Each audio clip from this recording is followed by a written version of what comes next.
Om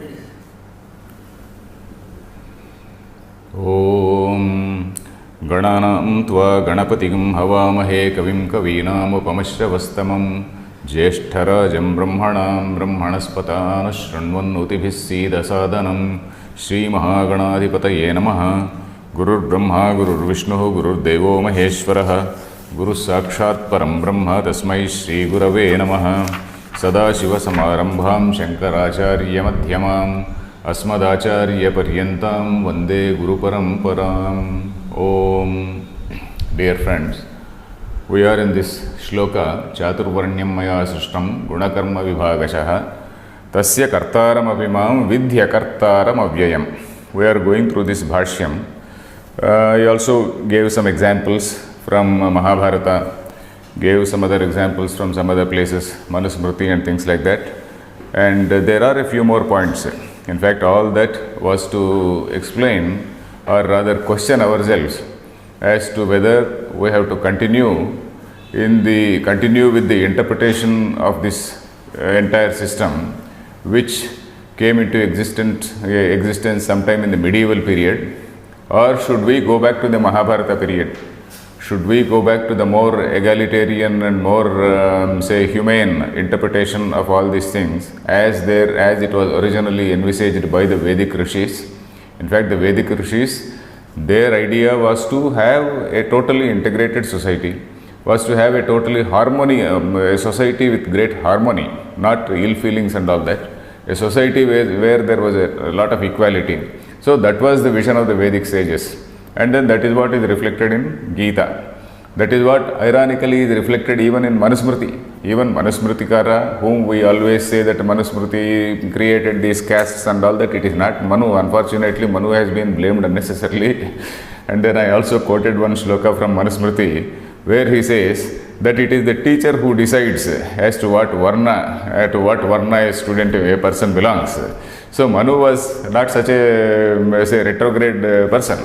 So the question now we have to ask ourselves is whether we have to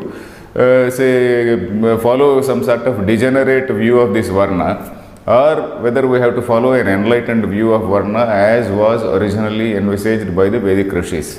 So I gave some examples, but there are a few more examples which I thought I could give. Because ultimately our idea is not that the Brahmin has to give up all his all his studies and then all that, and then he should behave like all other people, giving up all things. It is not that. In fact, the original design was everybody was entitled to this study. Everybody was entitled to study this Brahmagyana. When we say that this varna and all these things, let us go back to the original system, it does not mean that the Brahmin has to give up all these things. We have to my only meaning is that we have to include more people into this. Not that you give up all these things and then give up your Sandhya and then give up your studies and then give up the studying of Gita and then give up Brahma Sutras and all that and then go and drink and make merry. It's not like that. Include more people into this. So that is the idea here, because there is a very concept of Dvija. The concept of Dvija also we know. What is that Dvija? Janmana jayate Shudraha, Karmana jayate Dvijaha. This again is by the same great Manu who has said, Janmana jayate Shudraha. A person is born as a Shudra by birth.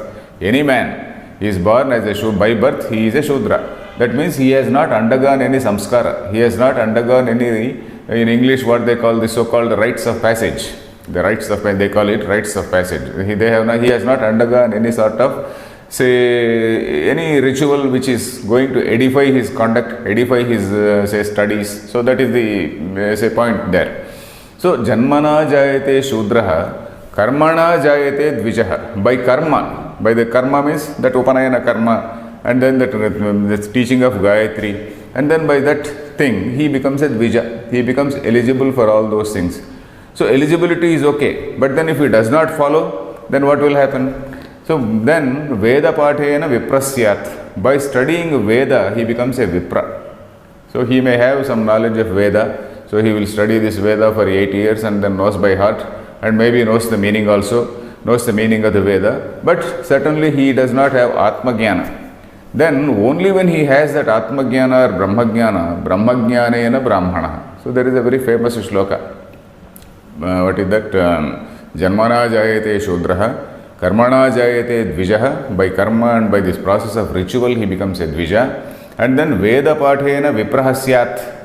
Bound by study of this Veda, he will be called a Vipra. Then Brahmajnanena Brahmana. Only when he realizes his self, so then he can be called a full-fledged Brahmana. So what we call Brahmanas, only figuratively we are calling them Brahmanas because they are supposed to know, they are supposed to follow that path.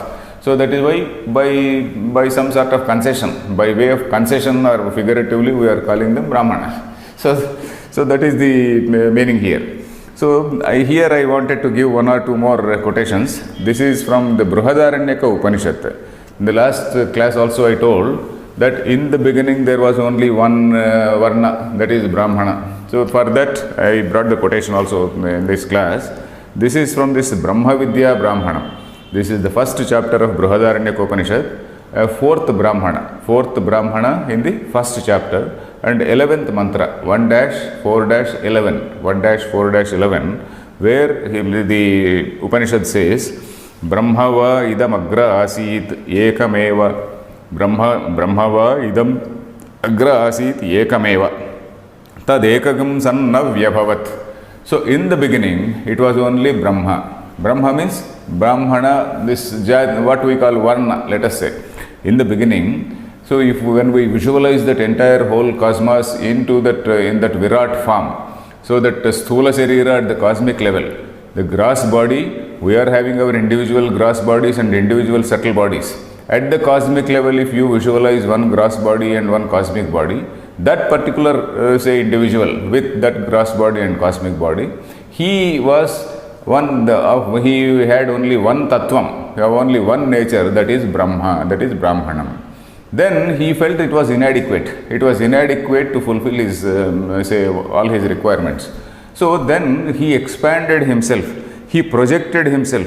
Tat Shreyo Rupam Atyasrujata. Tat Shreyo Rupam Atyasrujata Kshatram. That Kshatriya, it was projected by him. The same Kshatriya in a very excellent form. Tejo, that Shreyo Rupam is in a very excellent form. He projected himself as the Kshatriya. Maybe even in olden days, maybe if we visualize that old society, all people, even if all the people are saints, they also require some protection. So if all human beings are saints, and where is the threat from, you may ask. But then we have to visualize that they also lived in forests. They had to coexist with all the animal kingdom. So the moment you go out, there will be some animals. So maybe at least to protect themselves from the animals, wild animals or something like that, somebody was supposed to protect them from all these things. In fact, in olden days, hunting was one great responsibility of the kings. So that is how the kings used to go for hunting for one reason. Because all the people would come and cry before the king, "Oh king, all our fields are say getting damaged by all these wild animals. So you please protect us from wild animals." So the king had to go, with all his army and all this, with all his hunters and whatnot. He had to go and then do this hunting. So hunting was one of the responsibilities of the kings. So maybe in that form we may have to visualize that Shreyo Rupam Atyasrujata Kshatram. So the Kshatriya was required in order to help the society. And then again in the next mantra it says, even then it was, the Brahman was feeling that he was inadequate. Then Sanaiva Vyabhavat Sa Vishamashrujata. Visha means Vaishya. He projected himself as the Vaishya, because that particular society requires some little bit of say some collection of goods and then protection of goods and things like that. For all that, there was some responsibility to be earmarked to somebody. Then again, in the same manner, he also projected himself. Even when Sanaiva Vyabhavat Sa Shaudram Varnam Asrujata. This is 13th mantra. The 12th mantra says about Visham Asrujata, that is Vaishya. This is 1-4-13. It says, Sanaiva Vyabhavat Sa Shaudram Varnam Asrujata Pushanamiyam Vai Pusheyagam Hidagam Sarvam Pushyati Yadidam Kincha. So that is what it says. That is the 13th mantra, where the God, say, at the Adidaivata level or at the divine level, the God is called Pusha for the Shudras. Pusha means the sun god. Pushan, that is the Poshaka. Pushanne Karshe, we have seen in what is this Ishavasya Upanishad also. O Pushan, O Ekarshe, the one lone man you are going in the sky, Pushan Ekarshe. We have seen that Yama Surya Prajapatya, that's what we have seen in Ishavasya Upanishad. Pushan is the one who is the nourisher. So this Shudra is the person who is the nourisher, who is the bread giver, who is the person who does physical work and then gives you bread. So that is why we also, even today we say the farmers, we call them Annadata. We call them Annadata because it is the farmer who cultivates and then he gives food to all the society. So that is why we say that, oh, this Raitu Annadata, so he is starving. All the opposition parties will be crying. All the opposition parties, they will always be saying, oh, this particular government is harsh to this farmers who is actually the bread giver for the entire society. So like that is what it is mentioned here. Pushanamiyam vai Pusha Yagam Pusheyagam Hidagam Sarvam Pushyati Yadidam Kincha. Pushyati means he nourishes. Poshana. Poshana means nourishing. Pushyati. So Yadidam Kincha. So like that, the one which was in the beginning. And then later he goes on to say that with these four things, Brahmana, Kshatriya, Vaishya, Shudra, then he also created Dharma. Dharma is that social order. There is a requirement for a social order in order to ensure some social harmony. So for that he created Dharma. Then Sanaiva Vyabhavat Shreyo Rupam Atyasrujata Dharmam Tadetat Kshatrasya Kshatram Yad Dharmam. So like that, so Kshatriya Dharma is there, then Shudra Dharma is there, Vaishya Dharma is there, and then everybody has to do that Dharma. So that is how this thing is mentioned in this Brahma Vidya Brahmanam of Brihadaranyaka Upanishad. So when we see this, it is very, very clear that Shudra is one man who is actually, he has emanated or he is a projection from the so-called Brahmin himself. In the beginning there was only one Tattvam, one character, let us say. And from that character, another aspect was required. That was not adequate, and so another aspect was required. That was also not adequate, and then for the entire, bread giver was very much required. He is the person who is the Pushan, Poshaka, or rather the bread giver, who is the nourisher. So he is the man who is Shudra. It is at that level that the Upanishad talks about a Shudra. Then I was also happy to see one quotation from Mr. Panoli. We have seen this Panoli's books, we have also acquired for our library. That V. Panoli's translation of Gita, if we see, Panoli actually quotes from Yajurveda. I have not read the Yajurveda, but then Panoli's quotation I have taken here. Yatha imam vacham kalyanim avadani janebhyah yathemam vacham kalyanim avadani janebhyah brahma rajanyabhyam shudraya cha aryaya cha swaya charanaya. So the meaning of this mantra is there that this mantra, this Veda, Yatha imam vacham kalyanim, this auspicious or this sort of kalyanim vacham, that is, this is something which is really, which is useful to mankind. Kalyanim, that is something which is great, which is benevolent to mankind, which is beneficial to mankind. So this sort of thing, I am telling all the people, avadani janebhyah, I am telling to all the people, Brahma Rajanyabhyam, to Brahmins and Rajanyas, to the Kshatriyas, then Shudraya cha Aryaya, this Shudra, all the Shudras also I am telling, then Swaya cha Aranaya, for the women and also to the people who are dwelling in the forest, Aranaya, for all the people who are below the Shudra also. The people who are below the Shudra means all those people who are there in the tribal areas and people like that. So for all these Atishudras, so that also it is permitted. That is what this Yajurveda line, which say this Mr. Panoli quotes. Then again, all this is required to see how social change has affected the Indian society. In fact, about 50 years ago, one Swamiji, Mahesh Anandagiri, he has written a book called Chaturvarnya Vyavastha. He gives so many examples where, because of our own, feelings of envy, jealousy and hatred, mutual hatred, in the same Indian society, they almost drove one particular group. Suppose there is a village in that village there is a rivalry between two groups. So one group says, no, you have done this sort of say mistake. This is all, you have gone against dharma, and then you have done some sort of some mahapatakam or something like that, great sin. So you have to be expelled. Or you have say taken water from the same well where some other people. For example, by that time the Muslim rule was there in India, and then because at that time with these this very very narrow-minded people, whenever they quarreled among themselves, they used to accuse the other fellow of colluding with the Muslims or eating along with the Muslims. So they said, no, you have had a dinner with the Muslim, so you are expelled from our community. So they were just forced to go and embrace that religion. So that Swamiji gives so many examples. For example, in one very prominent sect in Gujarat, it was called a Bohra community. They were a large group of Brahmins. So there was a very major town where there was two groups of Brahmins who hated each other.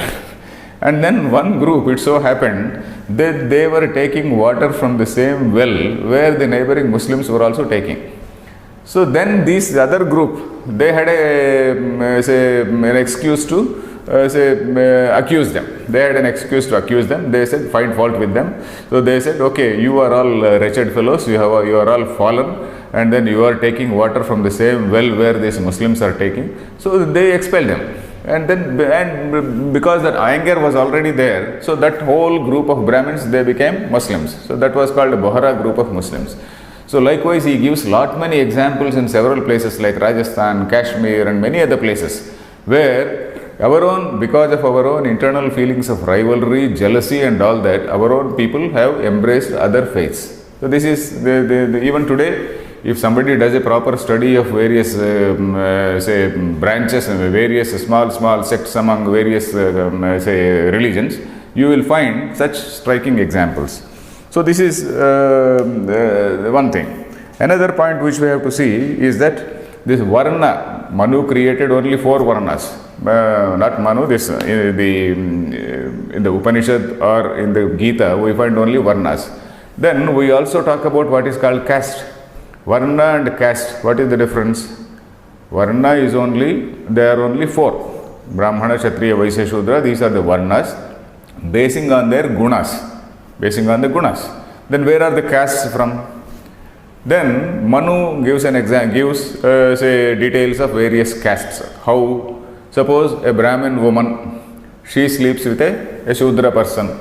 Then that is something which is prohibited by the society, not by Siddhanta, but by the society. By the society it is prohibited. So then the person who is born is called a Chandala, that he belongs to the lowest of thing, because that was supposed to, that in order to discourage that thing, they said no, that offspring will be called Chandala. So what we call Chandala is half Brahmin today. So similarly a Kshatriya person and a Brahmana woman, say, let us say, then their child will be called a Suta. So that is how this intermarriage of various Varnas, they produce the caste. A Kshatriya man marrying a Brahmin, Kshatriya to Kshatriya will be only Kshatriya. Kshatriya man marrying a Vaishya, Kshatriya man marrying a Shudra. Then Brahmana marrying a, Brahmana marrying a Kshatriya, Brahmana marrying a Vaishya, and Brahmana marrying a Shudra. Then Vaishya marrying a Brahmana, Vaishya marrying Kshatriya, Vaishya marrying Vaishya, Vaishya marrying Shudra. So these sort of combinations, they produce different castes. So the description of all these castes, they are all given in, Manusmriti.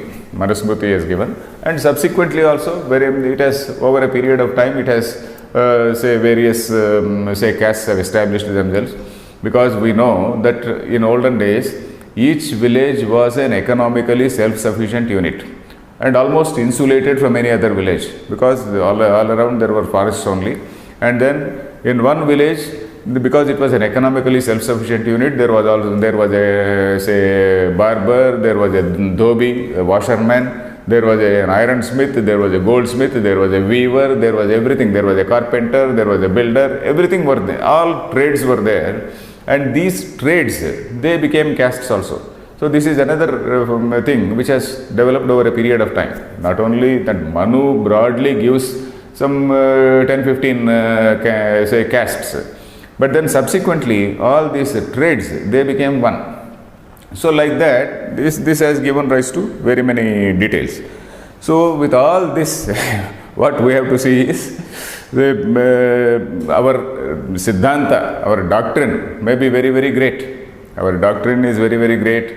We know that ours is the only doctrine, ours is the only Siddhanta, the Vedanta is the only philosophy in the whole Vedanta, and also Buddhism. Say, let us say, we have to include Buddhism also. Buddhism is equally egalitarian.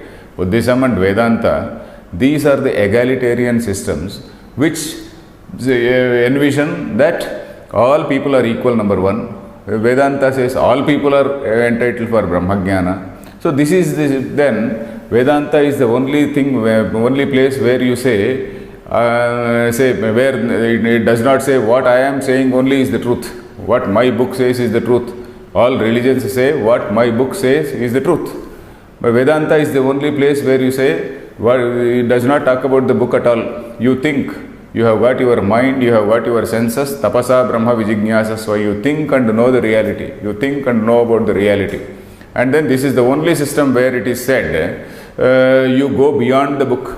Yatra Veda, Aveda bhavanti. The Veda becomes rather irrelevant. For a Brahmajnani, the Veda becomes irrelevant. So he is that Sarvatas Samplutodaka Sthaniya, where we have seen in the second chapter, where the Veda is like a small well for somebody who is in a huge water reservoir. Of what use is this well? So Veda is something like a Kupastha Manduka. We use the word Kupastha Manduka. What is this Kupastha Manduka? It's a frog in a well. Somebody who is only sticking to Vedas is only like a frog in a well. There is something beyond. There is much more beyond this Vedas. So that is what say our books say. So this is a great system. This is a great system which says you go beyond the book, and there is the only system which cannot be fundamentalist. Which cannot be anybody who says what I say alone is true. He is a fundamentalist, and we never say that. We have recently seen that sloka, yo yam yam, not yo yam yam. What is that thing? Yo yatha mam prapadyante tan stathaiva bhajamyaham. So in whatever form people worship, I respond to them. In the 7th chapter again we are going to see yo yam yam tanum bhaktah shraddhaya architam icchati. So this doctrine may be so egalitarian, so enlightening, and then so great. But then what use is your doctrine? So that is what people will ask. Your Siddhanta may be great, but then if you are not treating me well, why should I stay with you? And you have not taught that Siddhanta to everybody. So the question before us is to realize this issue and then see that the original spirit of that Veda, the original spirit of that Upanishadic rishis is properly understood, and then see how well we can preserve this intellectual heritage. If this intellectual heritage is not preserved, then when everybody goes out, then there will be nobody to preserve this heritage. So that again will be a danger. One rare intellectual heritage like Buddhism or this Vedanta, they will not be protected if the people themselves are wiped out. So that is a great danger we have to remember.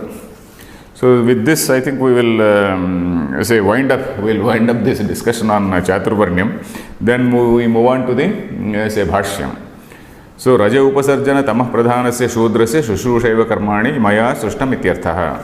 Tatra idam Chaturvarnyam na anyeshu lokeshu ato manushe loketi visheshno. I think we have read up to this point.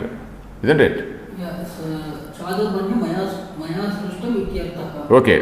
Tacha idam Chaturvarnyam na anyeshu lokeshu ataha manushe loke iti visheshanam.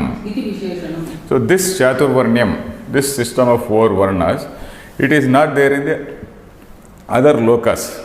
It is not there in the other lokas. So that is why manushe loke, it has been qualified. That manushe loke, where is this manushe loke? Kshipram hi manushe loke siddhir bhavati karmaja. Shloka 12 says, uses the word manushe loke, in this human world. Because human world, this is human society, human level, this, let us say this human level, this is the place where a person is having all that free will to do karma. So manushe loke iti visheshanam. Next line. Then here Shankaracharya is anticipating a small Purvapaksha. What is that? When the Lord says I have created this, Chaturvarnyam Maya Srishtam Ganakarma Vibhagashaha, I have created all this. Then we hear that in Vedanta, we hear as per Vedanta, that Brahma is something which has nothing to do with anything, which has nothing to do with creation. Brahma is something which is supreme, it has no kartrutva. Kartrutva means doership. Doership word is not there in English, but then we are using that word commonly. Doership, karta, kartrutvam, because there is no other word, we have no other option. So karta is doer, and kartrutvam is doership. So we know that in the case of Brahma, there is no doership, and there is no bhoktrutva. He is not neither a doer nor an enjoyer. That is, he neither does a karma nor reaps the fruit of that karma. So that is what we know. So that is what is the Purva Paksham which he is anticipating. Because somebody may say, yes, when you say you are creating, then you are having this kartrutvam. So that is what the question. Hanta tarhi chaturvarnya sargadehe karmanah kartrutvat tat phaleshu yujyase atah natvam nityamuktah nityeshwarah iti uchyate. Hanta tarhi is, oh, you are caught, so something like that. If you want to express that mood, oh, you are now caught. So that is, in such, to express that mood, this word is used. Hanta tarhi, oh, you are now caught. In which case, if that is so, Chaturvarnya sargadehe karmanah kartrutvat. This Chaturvarnya sarga means creation. This creation of this Chaturvarnyam is an act, it is an action, it is a karma. That karmanah kartrutvat, by doing that karma, by being the karta of that particular karma, by being the karta or a doer of this action called this creation of this Chaturvarnyam. So because you have created this Chaturvarnyam, tat phaleshu yujyase, and you will be reaping the fruit of that phala. For whatever karma, there is some sort of karma phala.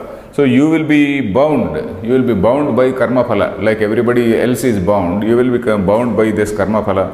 Ataha natvam nitya muktaha nityeshwarah iti.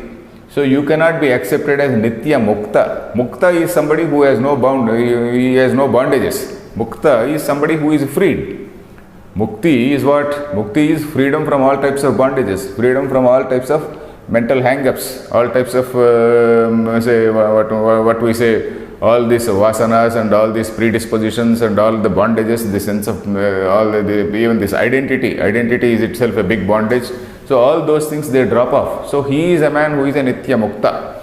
So nitya muktaha nitya ishwarah iti. Nitya ishwarah. Ishwara is one who is actually, who is above everything. So one who is a ruler means, of course, he an Atma Jnani, in a physical sense, he is not ruling anybody. But then he is above everything. And then he is identifying himself with that Atman. So that is why he is Nityeshwarah. So here we are not talking about not only Atma Jnani, we are talking about Lord Krishna himself. When we are talking about Lord Krishna himself, so this Purva Paksha is that because you are the creator, you cannot be Nitya Mukta, you cannot be Nitya Ishvara.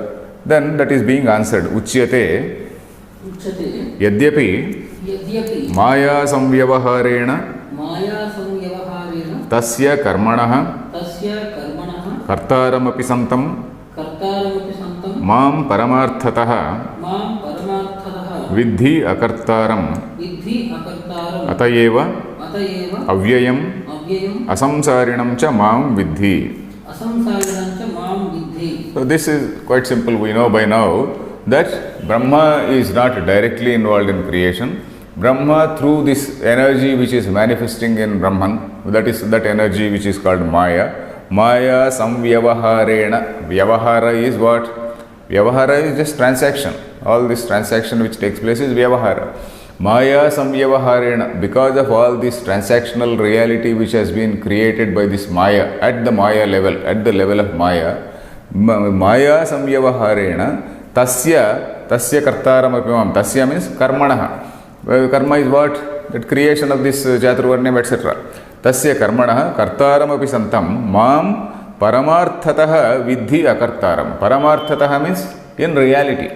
Paramarthatah. Paramartham, you know, Vyavaharika Satyam is one level and Paramarthika Satyam is another level. Vyavaharika Satyam is a truth at a transactional level. And then Paramarthika Satyam is when you transcend this Vyavaharika level, when you transcend this level, then you realize that in reality, can we visualize the Brahman as somebody who is busy with the day-to-day activity of seeing your work and supervising my work and supervising your work and giving some marks to what all good deeds you do and giving some negative marks to what all bad deeds you do, and then making a big list of all your good deeds and bad deeds and sending you either to heaven, hell, etc. If this is the duty of God, we can't visualize a God like that. But then we can't also dismiss it. We can't also dismiss it. So that is why we say that all that thing is required at a transactional level for the purpose of human society, for the purpose of this regulation of human society, let us say, and at a transactional level, we do say accept. Every religion accepts this sort of say rulership. But then in reality, can we accept that? In reality, we have to go beyond that. In reality, we have to see what we are, what is our nature, and then our nature is the same as that Nitya Shuddha Mukta Swabhava. So that is Paramarthatah. So that is what he says. Tasya karmanaha kartaramapi santam. Though at a transactional level I am the karta, though at a transactional level or a vyavaharika level I am the karta, then mam paramarthatah vidhi akartaram. Akarta is not non-actor. Let us say akarta is non-actor, not inaction but non-action. In karma there are two things. What is that? Karma means there is a kriya. Kriya means action. Then that the sense of identity is there, and then because that sense of identity is there, that karma phalam will be there. In fact, there are three things, let us say, in any karma. So strictly speaking, two only. One is karma, kriya, that is action, and the result. For both the things we use the word karma. Karma, suppose you do a ritual. That ritual also is called karma. And then that ritual gives you some result. That result or phalam, so it gives you some punyam. That also is called karma. That phalam also is called karma. That is why we say, this is my karma. I am reaping the fruit of my karma. So karma involves two things. That is a kriya, that is an action, and also the phalam. So these two things. Phalam is there because you are identifying with that karma. I am the doer. So when you say that I am the doer, you are also having the fruit of that karma. So these two things. So in the case of Lord Krishna, there is no doer, in the sense that he is not identifying himself. Yes, this is my karma. I am doing this for the sake of something. There is no personal agenda for him, and he has no loka. He need not go to Swargaloka or any such thing. So that is what he is saying. Mam vidhi akartaram at paramarthatah. That is at an absolute level or in reality at a higher level. Akartaram atayeva avyayam asamsarinam cha mam vidhi. Atayeva avyayam. Avyaya is something which is non-perishing, non-changing. Not only perishing, non-changing, immutable. We say immutable. The Brahman is something which is an immutable entity. Brahma does not undergo any change, and then Brahma is not becoming the world or anything like that. So that avyaya is immutable, unchanging. That avyayam asamsarinam cha mam vidhi. Asamsari. Asamsari is what? Samsari is one who samsarati. That is, moves from body to body. He is a sukshma sharira, or the subtle body. It is the subtle body which moves from body to body. Of course, the physical body drops off. Once the physical body drops off, the subtle body, which consists of the mind, the senses complex, and the prana, the five pranas, the five senses, and also the mind. This is called the subtle body. This subtle body is, it moves to another body, depending on the karma, depending with all this baggage of all these vasanas, baggage of all this karma, baggage of all these predispositions and all that, it takes the new body. So that is the thing. Mam asamsarinam vidhi, because I am not going to transmigrate like a person who is doing kamya karma. Only a person who is doing kamya karma. Kamya karma we know. Kamya karma is a karma with an expectation of some result, expectation of some gain. So that is it. Next shloka, here it is 13th shloka is over. Then yesham tu येषां तु karmanam kartaram कर्मणां कर्तारं mam manyase मां मन्यसे paramarthatah परमार्थतः tesham akartaiva aham तेषाम् अकर्तैव अहं yatah यतः na iti. न इति. So this is a small avatarika which repeats the same. Yesham tu karmanam kartaram mam manyase. You are assuming that I am the karta of certain actions. You are assuming that mam manyase means you are thinking, you are assuming that I am the karta of certain actions. But then for all those karmas, paramarthatah tesham akartaiva, at an absolute level. In reality, I am not the karta. Yataha means because. So then the next shloka. Let us read this shloka. Namam karmani limpanti ममां कर्माणि लिम्पन्ति name karma phale spruha न मे कर्मफले स्पृहा iti mam yobhijanati इति मां योऽभिजानाति karma bhirna sabadhyate. कर्मभिर्न सबध्यते. Okay, he says, Namam karmani limpanti name karma phale spruha. So Lord Krishna is saying, this the karmas, whatever action is there, namam te limpanti. Limpanti means limpati is a dhatu, is one root, which means something like, suppose you apply some ointment or something like a paste or some sort of ointment or some balm.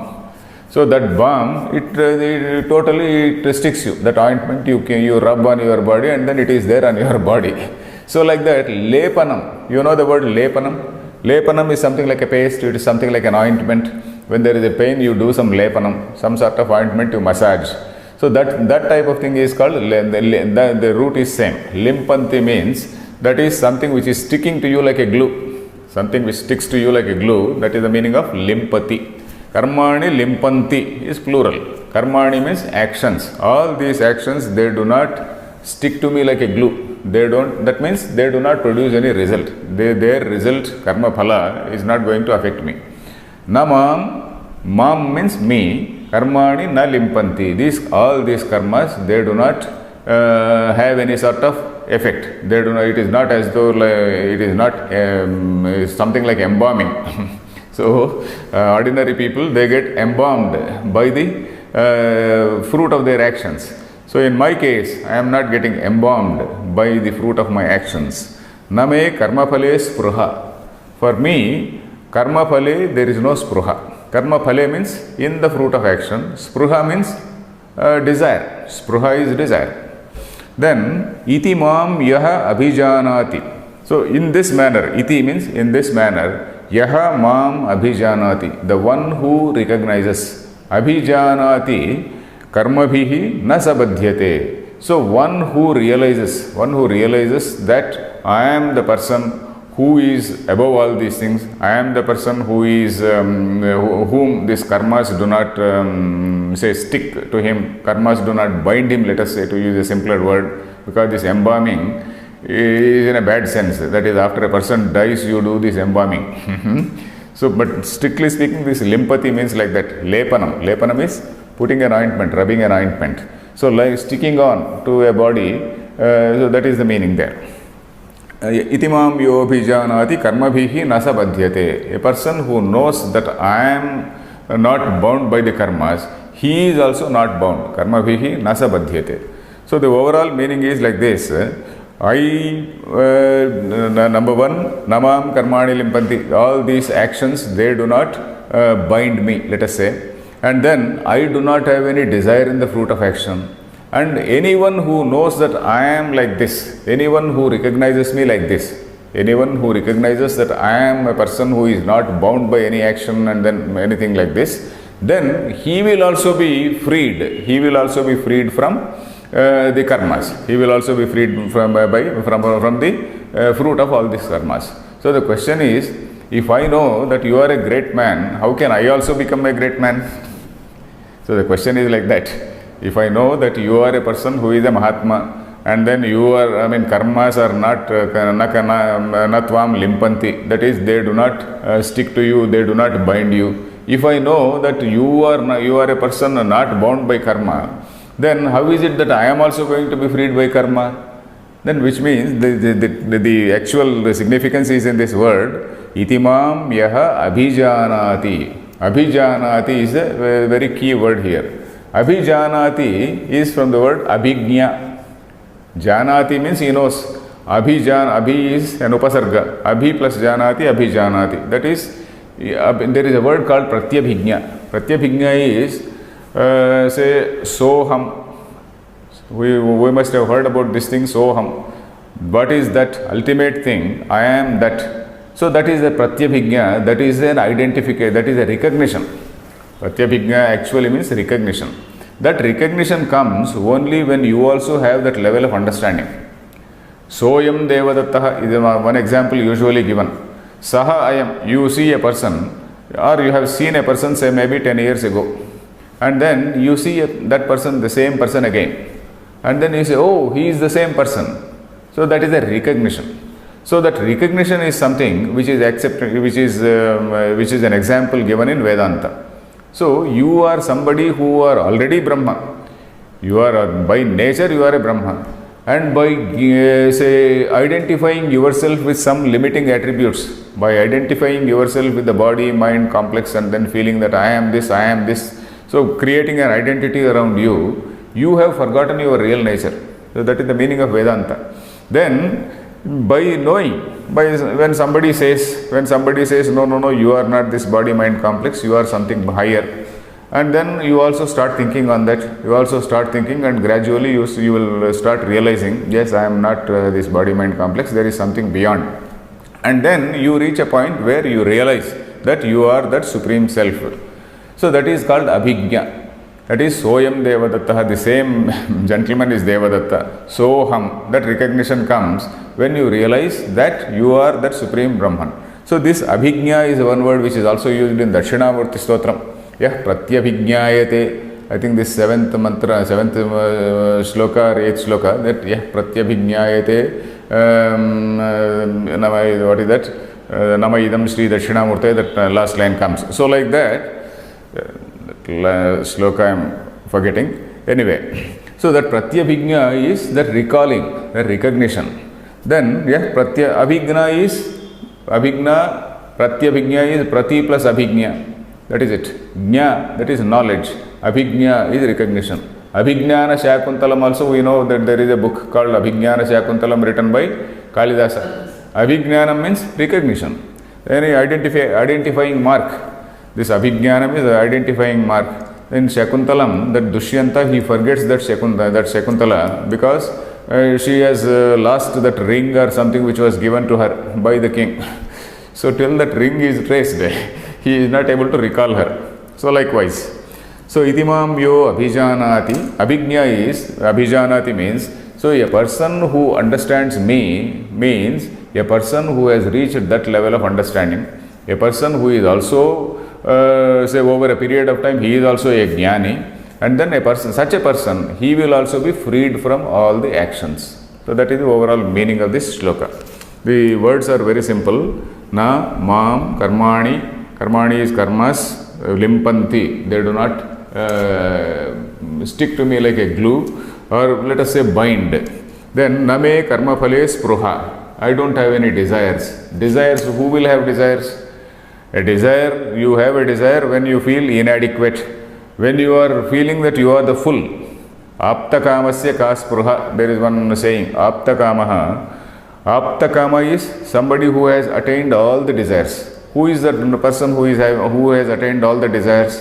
Atma kamaha, apta kamaha. Atma kamaha, then one who desires Atma is one who has attained all other things. So Atma kamaha, apta kamaha. Atma is, the Supreme Self. That one who is in the path of this Supreme Self is one who has attained all things because he is not bothered about all other things. When you are not bothered about any other things, even if a kingdom is offered to you, you are not bothered about it, and then you are above that.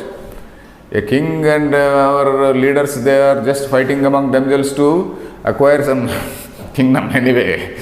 So then you are not bothered about it. So which means you are above that. So apta kama, one who is who has got all his fulfillment, all his desires fulfilled, or who has transcended that level of desire, he is a person.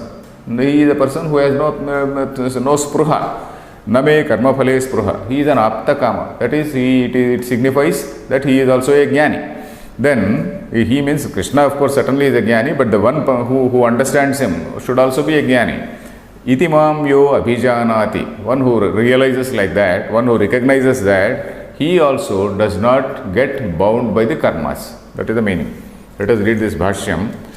Then namam tani karmani Namam tani karmani limpanti limpanti dehadyarambhakatvena dehadyarambhakatvena ahankara bhavat ahankara bhavat nacha tesham karmanam nacha tesham karmanam phaleshu phaleshu me spruha trishna. me spruha trishna. Okay, the namam tani karmani limpanti. Again, same words. They do not stick to me. Then stick in what sense? Dehadyarambhakatvena. That is, in the case of all other people, the karmas, they produce a deha. It is the karmas which produce a deha. Deha arambhakatvena means these karmas are going to compel you to take another body. That is deha arambha. Arambha is beginning of another deha. So they compel you to take up another body.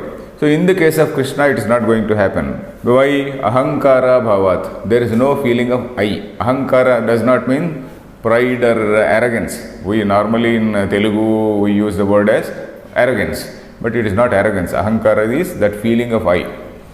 Then, nacha tesham karmanam phaleshu me spruha. And nacha, and even then, and also, tesham phaleshu na me spruha.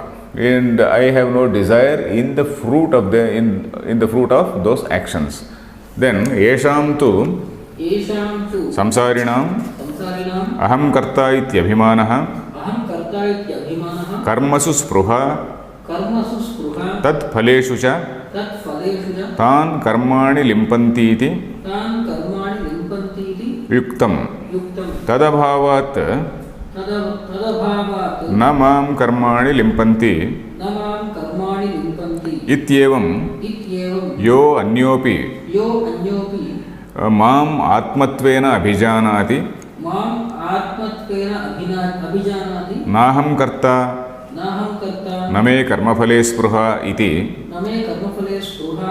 स कर्मभिः न बध्यते. Okay, then yesham tu samsarinam aham karta ityabhimanah. For those samsaris, yesham tu samsarinam means for those samsaris. Samsari is the transmigrating people.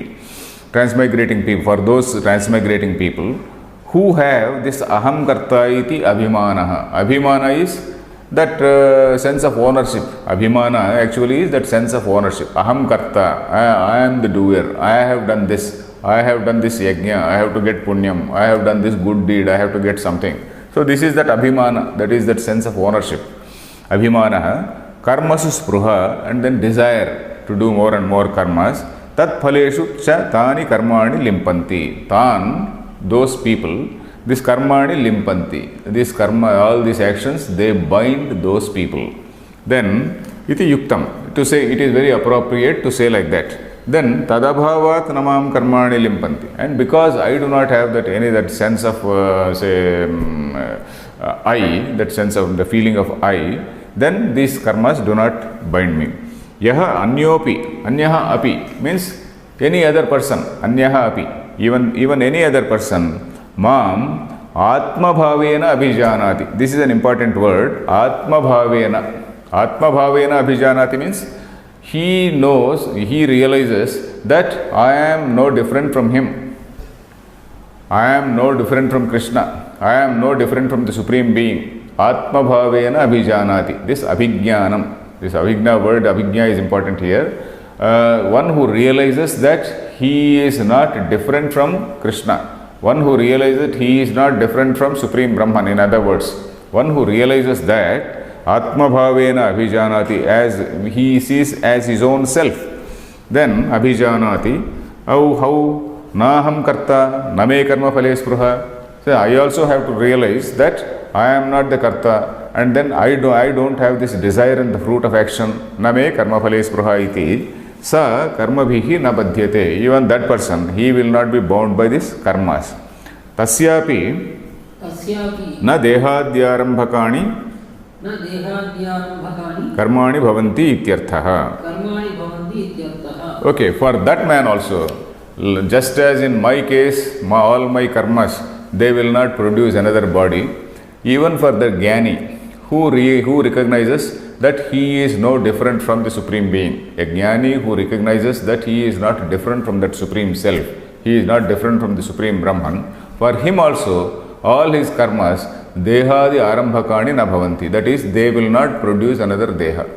For a person who does not realize the Supreme Self, he will have another birth. It is a very simple thing which is known to us by now. So for a person who does not know Brahman, he will be transmigrating.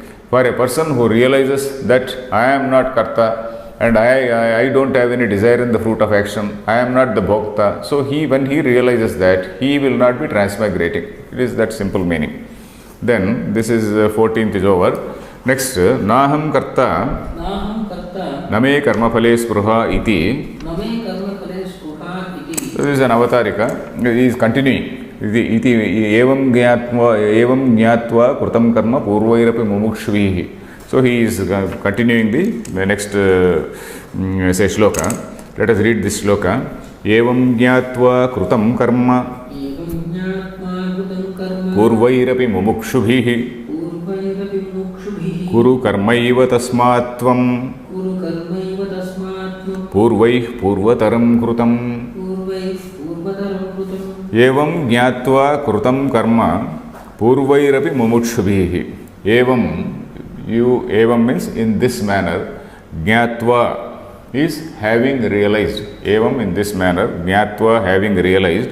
Krutam karma, that is action that has been performed. Krutam karma, action that has been performed. Purvaihi mumukshubhihi, by the ancient seekers, by the ancient speakers. I am surprised to see that the Sanskrit line is just adapting to the syntax of English also. You see, if you change these words, it will be difficult to translate into English. But the Sanskrit lines very often, they are just coinciding with the English syntax. Evam, in this manner, jnatva, having realized, krutam karma, the karma which has been done, purvairapi, even by the ancients, mumukshubhihi, by the seekers of moksha, by the seekers of moksha. Mumuksha is moksha icha, the seekers of moksha. So having realized this line is, even in English, this is perfect.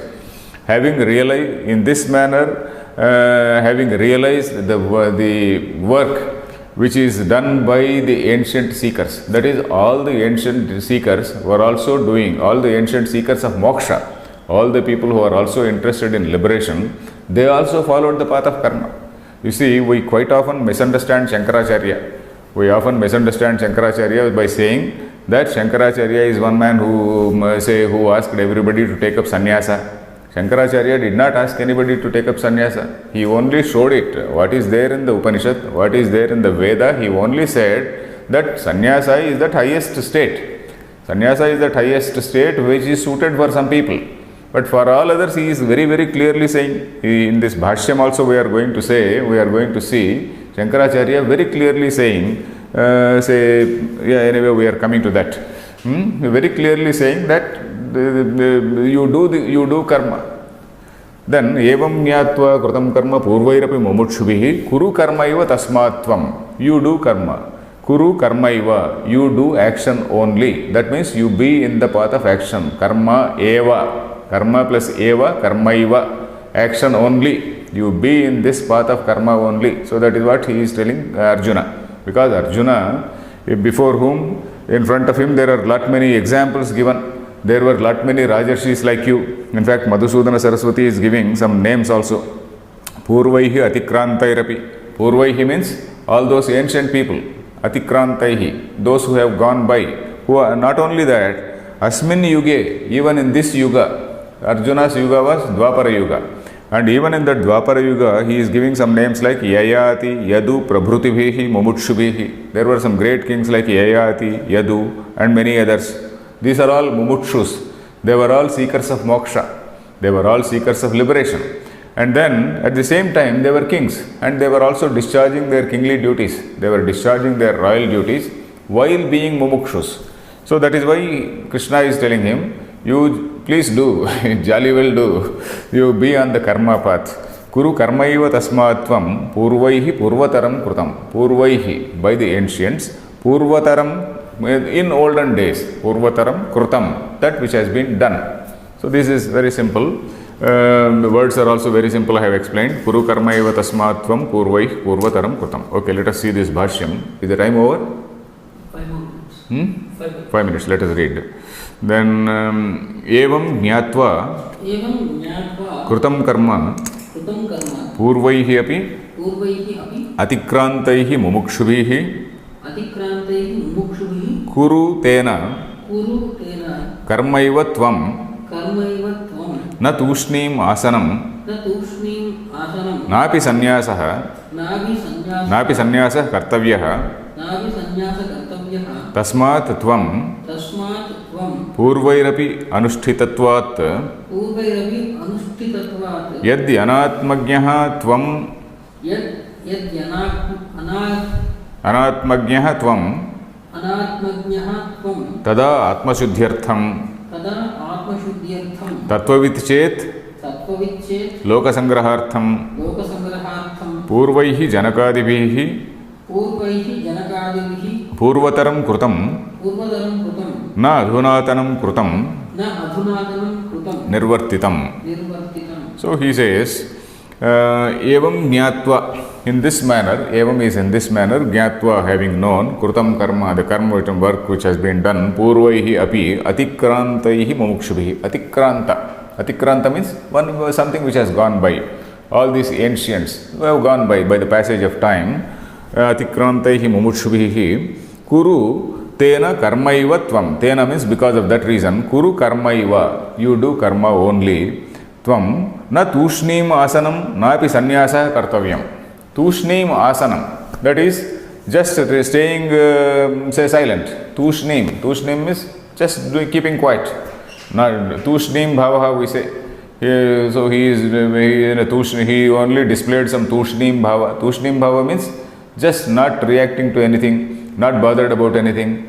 It does not mean it is not due to jnanam. It is not due to jnanam, but because indifference. It is not at the level of jnana, it is at the level of only indifference. So that is it. Na tushneem asanam, simply keeping quiet, not doing any karma, and then thinking that he is not doing any karma. It's not correct.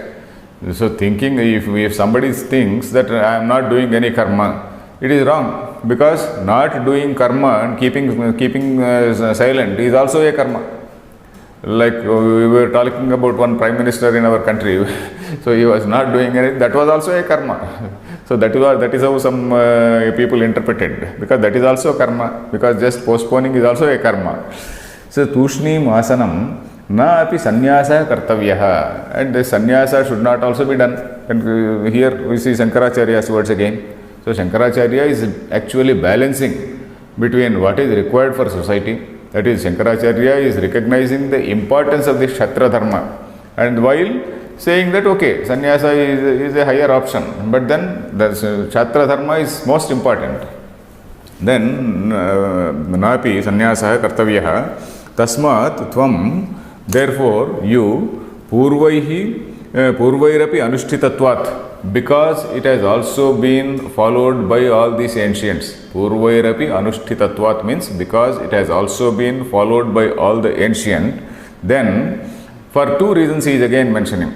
If you are, these two reasons we have also seen earlier, in earlier passages we have seen. If you are already a jnani, if you are not a jnani, then you do karma for chitta shuddhi.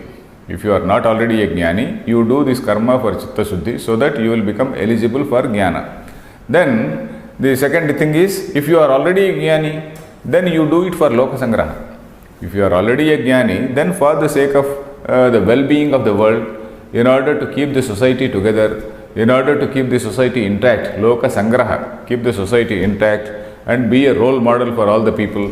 For such reason, you do karma पूर्वैः जनकादिभिः पूर्वतरं कृतं. That karma which has been done by all these Janaka and others. So that's what he is saying. तूष्णीं नापि संन्यासः कर्तव्यः पूर्वैः अनुष्ठितत्वात् यदि अनात्मज्ञः त्वं यदि त्वम् अनात्मज्ञः, which means if you are not an atmagnya, if you are not somebody who knows this Atman, then tada atma shuddhyartham, then you do karma for the sake of your chitta shuddhi, for the sake of purification of your mind. Here atma does not mean Brahman, atma means chittam, the mind, the purity of the mind, purification of antahkarana. Then tattvavit chet lokasangrahartham, if you are a tattvavit, if you are already knowing tattvam, if you already are aware of this Brahman, then for the sake of lokasangraha, for the sake of lokasangraha, purvaihi, who are those purvaihi? Janakadibihi, Janaka, Yayati, Yadu, and so many other names have been given. Ambarisha and so many other names are given here. Janakadibihi purvataram krutam, na adhunatanam krutam. It is not as though this is newly told to you. This is not something, it is a new prescription for you. It is an old thing which is coming. This is an old, this is a sort of divine, scheme which is coming down through the ages and it has to go down. Then, na adhunatanam krutam nirvartitam. It is not something which is newly done. So that is it. So I think this 15th sloka is over. Should we stop here? Time is over. Om Purnamadah Purnamidam Purnat Purnamudachyate Purnasya Purnamadaya Purnameva Avashishyate. Om Shanti Shanti Shanti.